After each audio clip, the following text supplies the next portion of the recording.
যে কথাটাই আমি বলছিলাম, কখনো ভাবিনি, কখনো ভাবিনি আমার ইউটিউব চ্যানেলে, কখনো ভাবিনি আমার ইউটিউব চ্যানেলে ২ বছরে ৯৮টা সাবস্ক্রাইবার।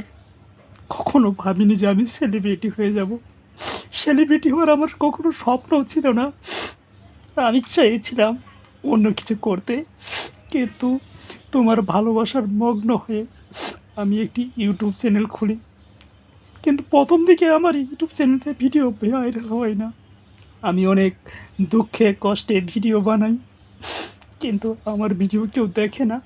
আমি ভেবেছিলাম জীবনে ভালো কিছু করব, কিন্তু আল্লাহর রহমতে, আল্লাহর কৃপায়, আল্লাহর অশেষ রহমতে আলহামদুলিল্লাহ আমার ইউটিউব চ্যানেলে ২ বছরে ২ বছরে মাত্র ৯৮টা সাবস্ক্রাইবার।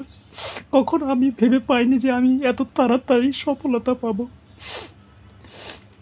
কখনো ভাবিনি হেনা আমি ইউটিউবে এত তাড়াতাড়ি সফলতা পাবো। এই সফলতা দেখে মানুষ হিংসে করবে।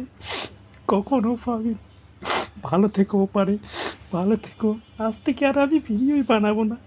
ভিডিও বানাবো না, কষ্ট করে খেয়ে না খেয়ে দুবেলা খেতে পারি না, তারপরেও ভিডিও বানাই।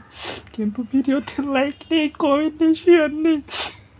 আমি কখনো ভাবিনি আমার ভিডিওতে লাইক কমেন্ট হবে না, হবে না, হবে না।